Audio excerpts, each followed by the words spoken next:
گناہوں سے بھی اپنے آپ کو بچانا ضروری ہے اور باطنی گناہوں سے بھی اپنے آپ کو بچانا ضروری ہے۔ اور ظاہری گناہ بھی انسان کے لیے مہلک ہے اور باطنی گناہ اس سے زیادہ مہلک ہے، اور باطن کی اصلاح سب سے زیادہ مشکل ہوتی ہے۔ گزشتہ جمعہ رسول اللہ صلی اللہ علیہ وسلم کی بیان کردہ 2 بیماریاں عرض کی تھیں جو انسان کے باطن میں ہوتی ہیں، اور رسول اللہ صلی اللہ علیہ وسلم نے فرمایا کہ وہ بیماریاں جو ہیں وہ انسان کو اور انسانی معاشرے کو نقصان دیتی ہیں۔ وہ کون سی 2 بیماریاں تھیں جو گزشتہ جمعہ بیان ہوئیں؟ فرمایا حب مال اور حب جاہ، مال کی محبت اور منصب کی محبت۔ اور رسول اللہ صلی اللہ علیہ وسلم نے فرمایا کہ یہ انسانی معاشرے کے لیے بہت مہلک ہے۔ فرمایا کہ 2 بھیڑیے، بھوکے بھیڑیے اگر بکریوں کے ریوڑ میں چھوڑ دیا جائیں تو ان کا اتنا نقصان نہیں ہے جتنا انسانی معاشرے میں حب جاہ والوں سے نقصان ہوتا ہے اور حب مال والوں سے نقصان ہوا کرتا ہے، جتنا ان سے نقصان ہوتا ہے۔ اور آج ہمارے معاشرے میں تباہی اسی کی آ رہی ہے۔ اب سیاست میں آنے کا مطلب یہ ہوتا ہے نام پیدا کرنا اور پیسہ کمانا۔ دنیا میں بہت ساری چیزیں ایسی ہوتی ہیں جو مال کمانے کا ذریعہ ہوتی ہیں۔ تجارت ہے، اس راستے میں کچھ لوگ لگتے ہیں، اور پھر جب حب مال اس میں آتی ہے تو سود بھی ان کے لیے جائز ہے، جھوٹ بولنا بھی جائز ہے، ملاوٹ کرنا بھی ان کے لیے، سارے راستے ان کے لیے کھلے ہوئے ہیں۔ تو جب مال کی محبت آتی ہے تو پھر رشتہ داریوں کا بھی کوئی خیال نہیں رہتا۔ زمینوں کی خاطر، کھاڑے کی خاطر، پانی کی باری کی خاطر خاندان کے آدمیوں کو مار دیتے ہیں لوگ۔ حب مال جب آتی ہے، مال کی محبت آتی ہے، تو بعض چیزیں ایسی ہوتی ہیں جس سے مال کی محبت کی تسکین ہوتی ہے، بعض چیزیں ایسی ہوتی ہیں جن سے منصب اور جاہ کی محبت کی تسکین ملتی ہے۔ بڑی بڑی کرسیاں ہیں، افسر ہیں، بڑے بڑے عہدے ہیں۔ یہ عہدے جو ہیں، جہاں یہ ایک ذمہ داری ہے، جہاں ایک فریضہ ہے، وہاں یہ حب جاہ کی تسکین کا ذریعہ بھی ہے۔ اس منصب پہ جو آیا ہے وہ حب جاہ کی اصلاح کر کے اگر آیا ہے تو پھر وہاں بیٹھ کے وہ فرائض کی ادائیگی کرے گا، اور اگر حب جاہ کی اور منصب کی محبت کو دل سے نکال کے نہیں لایا تو پھر اس منصب پہ بیٹھے گا تو اپنے جاہ کی اور اپنے جاہ کی جو خواہش ہے اس کی تسکین کرے گا۔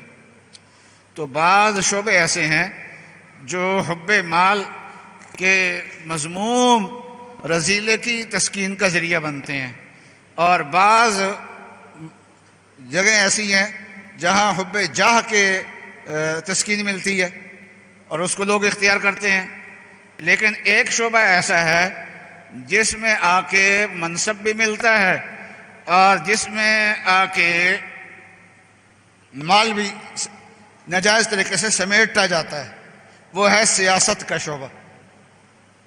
یہ ایسا شعبہ ہے کہ اس شعبے میں آ کے ہے تو یہ اصل میں منصب ہے، سیاست سے کوشش کر کے اگر ایم این اے بن گیا، ایم پی اے بن گیا، وزیر بن گیا، کوئی عہدہ مل گیا، پارٹی کا عہدہ مل گیا، حکومت کا عہدہ مل گیا، تو یہ عہدے جو ہیں اصل میں تو یہ ایک منصب ہے، اصل میں تو یہ جاہ کا ذریعہ ہے۔ لیکن آج سیاست جو ہے وہ جاہ کمانے کا ذریعہ بھی ہے اور یہ مال کمانے کا ذریعہ بھی ہے، لوٹ مار کا ذریعہ بھی ہے یہ۔ اور یہ لوٹ مار کا ذریعہ ایسا ہے کہ ہیں سارے ہی چور ہوتے ہیں، اس میں اکثر ہی چور ہوتے، سارے تو نہیں، اکثریت اس میں چوروں کی ہوتی ہے، لیکن اتنے ہوشیار چور ہوتے ہیں کہ دوسروں کو کہتے ہیں چور چور، پھڑو پھڑو پھڑو پھڑو پھڑو، ان کو پکڑو ان کو پکڑو ان کو پکڑو، چور چور چور چور، ان کو چور چور کہتے ہوتے اور خود لوٹ رہے ہوتے، اور وہ ان کو چور چور کہہ رہے ہوتے ہیں۔ تو اس طریقے سے یہ شعبہ ایسا ہے۔ اور ہمارا ملک جو ہے نا اسلامی ملک ہے، اس کا آئین اسلامی ہے، اس کا آئین جمہوری ہے، اور آج ہماری جمہوریت بھی مقبوض ہے، ہماری سیاسی جماعتیں بھی مقبوض ہیں، ہماری پارلیمنٹ بھی مقبوض ہے، اور وہ وہاں جو بیٹھے ہوئے ہیں وہ جو قوانین بنا رہے ہیں وہ آزادانہ اپنی رائے سے قوانین نہیں بنا رہے ہو، اور پھر جن کے ہاتھ میں یہ مقبوض ہیں وہ خود مقبوض ہیں، وہ عالمی اداروں کے مقبوض ہیں، ان کے ہاتھ میں ہے۔ جب ہماری آزادی چھن گئی، سیاست کی آزادی بھی چھن گئی اور پارلیمنٹ کی قانون سازی کی آزادی بھی ہماری چھن گئی، تو جن لوگوں نے یہ چھینی ہے وہ ان کی آزادی پیچھے کسی عالمی اداروں نے چھینی ہوئی ہے، تو قوم کی تو کوئی چیز بھی باقی نہیں رہی، پھر ہم لٹ گئے ہیں، مکمل طور پر لٹ چکے ہیں۔ لیکن ان سیاسی جماعتوں کو نہ اپنی آزادی کا احساس ہے، نہ اپنے آئین کا احساس ہے کہ بھی ہم آئین میں چلنا ہماری ذمہ داری ہے، نہ آئین کے اسلامی تشخص کا احساس ہے۔ وہ حکومت میں آنے کے لیے، پارلیمنٹ میں آنے کے لیے وہ ہر قسم کا سودا بازی کرنے کے لیے تیار ہے۔ مقابلہ اس بات کا ہوتا ہے کہ یہ حکومت آپ آدھے سے زیادہ وقت تو اس کا گزر گیا ہے، اب تو یہ اختتام کی طرف جا رہی ہے یہ مدت اس کی، اب آنے والی مدت میں وہ پارٹی سودے کر رہی ہے، ہم کہیں پیچھے نہ رہ جائیں۔ تو جو سیاست کی آزادی کے علم بردار تھے وہ بھی وہ بھی غلامی کا طوق پہننے کے لیے بےتاب ہیں کہ ہم غلامی کا طوق جلدی پہن لیں، اور تاکہ کہیں ایسا نہ ہو کہ وہ پارٹی جو ہے وہ غلامی کا طوق پہن کے وہ آ کے منصب لے لے اور ہم پیچھے رہ جائیں۔ تو مطلب یہ ہے کہ حب جاہ جب آتی ہے نا، آپ اس کا نمونہ دیکھ لیجئے ہماری سیاسی جماعتوں کا کیا حال ہے۔ اصل میں تو یہ آئین بنانے والے بھی، آئینی ترامیم کرنا بھی ان کا کام ہے، قانون بنانا بھی ان کا کام ہے، ذمہ داری بہت بڑی ہے، لیکن ان کا مقصد نہ آئین ہے، نہ جمہوریت ہے ان سیاسی جماعتوں کی، اور نہ ہی اسلام ان کا مقصود ہے، نہ اسلامی اقدار ان کا مقصود ہے۔ مقصود صرف یہی ہے کہ بس اس سسٹم میں آ کے منصب بھی لے لیں، مال بھی کما لیں، بھائی یہ دو چیزیں ہمیں مل جانی چاہیے۔ تو میں بتا رہا ہوں، ذرا یہاں رسول میں فرمایا نا کہ یہ بھوکے بھیڑیے کی طرح ہوتے ہیں، منصب کے بھوکے اور مال کے بھوکے جو ہوتے ہیں وہ بھوکے بھیڑیے کی طرح ہوتے ہیں۔ اس کا اندازہ آپ اپنے ملک میں ذرا لگا لیجئے، اور اپنی سیاسی جماعتوں کی جو دوڑ ہے اس دوڑ میں لگا لیجئے کہ رسول اللہ صلی اللہ علیہ وسلم کی بیان کردہ جو بات ہے وہ کتنی سچ ہے اور کتنی حقیقت ہے۔ یہ تو اسلام کو بھی قربان کرنے کے لیے تیار ہیں، آزادیوں کو بھی قربان کرنے کے لیے تیار ہے، جمہوریت کو بھی قربان کرنے کے لیے تیار ہے یہ سیاسی جماعتیں جو محافظ ہیں ان تمام چیزوں کی۔ لیکن ہماری قوم ابھی جو ہے وہ ایسی نہیں ہوئی، وہ غلامی قبول کرنے والی بن جائے، ابھی قوم غلامی قبول کرنے والی نہیں بنی ہوئی ہے۔ ان کے نزدیک ملک عزیز ہے، ملک کی آزادیاں عزیز ہے، ملک کی جمہوریت عزیز ہے، اسلامی تشخص اس کا عزیز ہے۔ تو ہمارے لوگ ابھی نہیں بنے، اس لیے ان کی حقیقت کھلے گی جب، تو پھر انشاءاللہ یہ لوگ عوام کے سامنے بھی نہیں جا سکیں گے، یہ ذلیل ہوں گے، رسوا ہوں گے۔ یہ تو میں نے کہہ رہا تھا کہ یہ باطنی بیماریاں جو ہیں نا وہ بڑی خطرناک ہوتی ہیں انسان کے اندر، وہ ظاہری کردار کی خرابی سے زیادہ خطرناک ہوتی ہیں۔ حب مال اور حب جاہ کے بارے میں گزشتہ عرض کیا تھا، اور آج بھی دو باتیں عرض کرنی ہیں۔ رسول صلی اللہ علیہ وسلم نے قرآن میں اور احادیث میں جو بیماریاں بیان فرمائی ہیں، ایک تکبر کی بیماری ہے اور ایک خود پسندی کی بیماری ہے۔ تکبر اور عجب، خود پسندی کو عربی زبان میں عجب کہتے ہیں، یہ انتہائی مہلک بیماریاں ہیں۔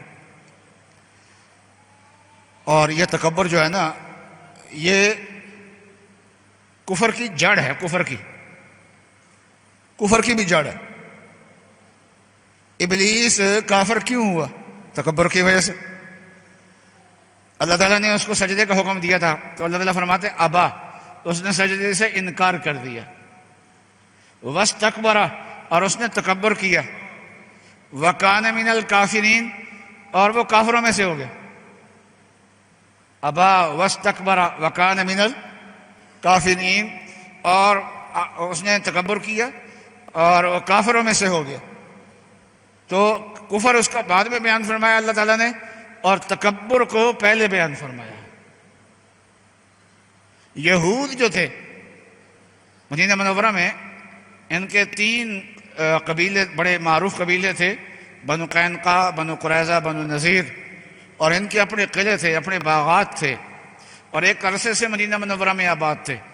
اور یہاں آ کے آباد بھی اس لیے ہوئے کہ ان کو پچھلی کتابوں سے پتہ چل گیا تھا کہ نبی آخر الزمان صلی اللہ علیہ وسلم یہاں پر آئیں گے اور ہم ان پہ ایمان لانے میں ذرا پہل کریں گے، لیکن نہیں لائے ایمان، اس لیے کہ اپنی قوم میں ان کو منصب ملا ہوا ہے اور مال مل رہا ہے، حب مال، حب جاہ اور تکبر، یہ ان کے اندر تھا، اور یہ رکاوٹ بن گیا۔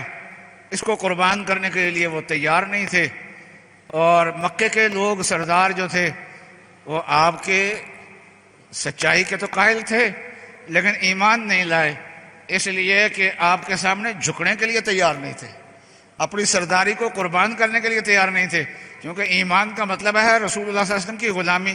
تو کہاں سرداری اور کہاں غلامی؟ اللہ کے بندوں کو یہ پتہ نہیں ہے کہ رسول اللہ صلی اللہ علیہ وسلم کی غلامی ساری کائنات کی سرداری سے بھی افضل ہے، سب سے بڑھ کے ہے۔ ان کو اس چیز کا پتہ نہیں ہے، چنانچہ جو لوگ آپ کے غلام بنے، اللہ میاں نے ان کو دنیا کا امام بنایا، ان کے ہاتھوں سے سپر طاقتیں توڑوائی اللہ تبارک و تعالیٰ نے۔ تو تکبر بڑا خطرناک بیماری ہے، اور اسی طریقے سے خود پسندی۔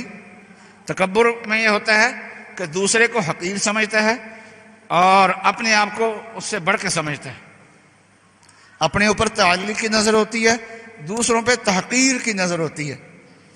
اور عجب، خود پسندی، وہ دوسروں پہ تحقیر نہیں ہوتی لیکن اپنا بلا وجہ ہی معتقد ہوتا ہے کہ جو کچھ میں ہوں میرے جیسا کوئی اور نہیں ہے۔ ہم چما دیگرے نیست، فارسی کا مقولہ ہے، ہمارے جیسا کوئی اور نہیں ہے۔ دیگرے یعنی کوئی اور نہیں ہے۔ تو ہمارے والد صاحب فرماتے تھے کہ یوں کہ اس کو ہماری زبان میں اگر کہنا چاہیے تو فارسی اور پنجابی ملا کے، تو ہم چما ڈنگرے نیست، جو آدمی سمجھتا ہے میرے جیسا کوئی اور نہیں ہے، وہ یہ سمجھتا ہوتا ہے کہ میرے جیسا کوئی ڈنگر کوئی اور نہیں ہے۔ ہم چما دیگرے نیست، یعنی تو اس کو فارسی اور پنجابی میں ملا کے کہیں تو کیا کہیں گے؟ ہم چما ڈنگرے نیست، ہمارے جیسا کوئی ڈنگر نہیں ہے۔ رسول اللہ صلی اللہ علیہ وسلم کا ارشاد ہے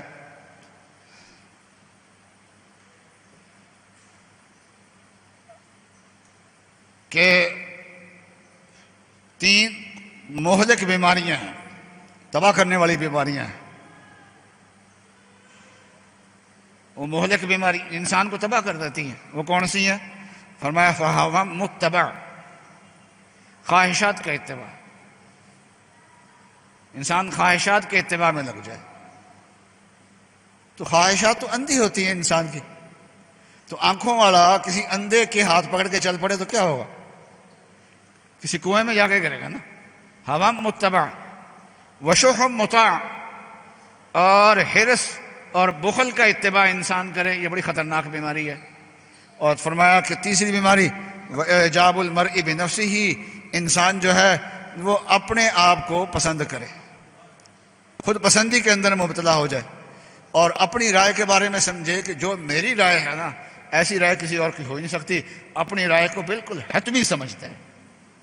اعجاب المرء بنفسہ، یہ جو خود پسندی ہے، خود پسندی کپڑے میں ہو، اپنے حسن پہ ہو، وہ بھی بری ہے، لیکن اپنی رائے میں اگر خود پسندی آ جائے کہ جو میری رائے وہی بالکل ٹھیک ہے، 100% ٹھیک ہے، اس میں غلطی کا امکان ہی کوئی نہیں ہے، یہ خود پسندی کی بدترین قسم ہے۔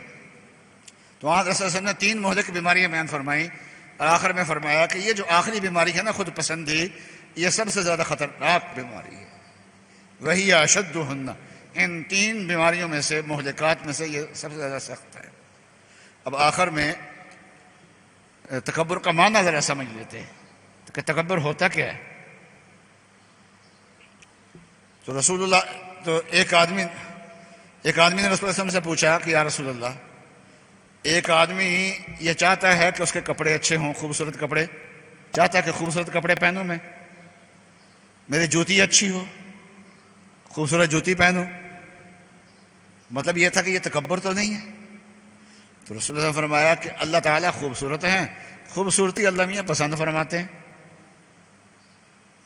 تو اپنے اب کپڑے اچھے پہننا، جوتی اچھی پہننا، اپنی ہمت کے مطابق حلال ذرائع سے پہننا کوئی برائی کی بات نہیں ہے، جبکہ دکھاوے کے لیے نہ ہو، فخر کے لیے نہ ہو، تکبر کے لیے نہ ہو۔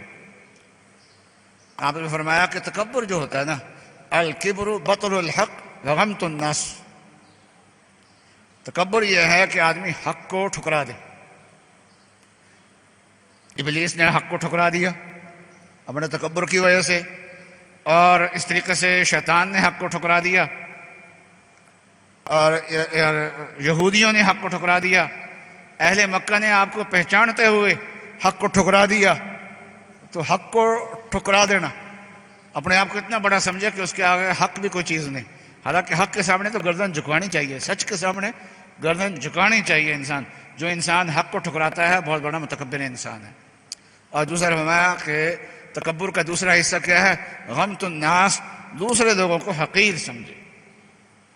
فرمایا کہ کسی آدمی کو برائی کرتے ہوئے اپنی آنکھوں سے بھی انسان دیکھ لے تو اس کو حقیر نہ سمجھے، اور اس کی برائی کو تو برائی سمجھے گا، اس کی برائی کو تو برائی سمجھے گا، اور اس آدمی کے بارے میں بھی یہی ہوگا کہ یہ کام غلط کر رہا ہے، لیکن یہ ہے کہ ہم سے حقیر ہے یہ نہ سمجھے، اپنے سے حقیر نہ سمجھے اس کو پھر بھی۔ تو کبر کے دو معنی، دو شعبے آپ نے بیان فرمایا۔ کون کون سے؟ ایک تو حق کو ٹھکرانا، اور دوسرا یہ ہے کہ لوگوں کو حقیر سمجھنا۔ تو یہ باطنی بیماریاں ہیں، تو یہ سخت قسم کی بیماریاں ہیں۔ گزشتہ بیان کی تھی حب مال اور حب جاہ، اور یہ حضرت نے فرمایا کہ بھوکے بھیڑیوں کا نقصان اتنا نہیں ہوتا، بکریوں کا نقصان نہیں کرتے جتنا حب مال اور حب جاہ جو ہے یہ معاشرے کا نقصان کرتا ہے۔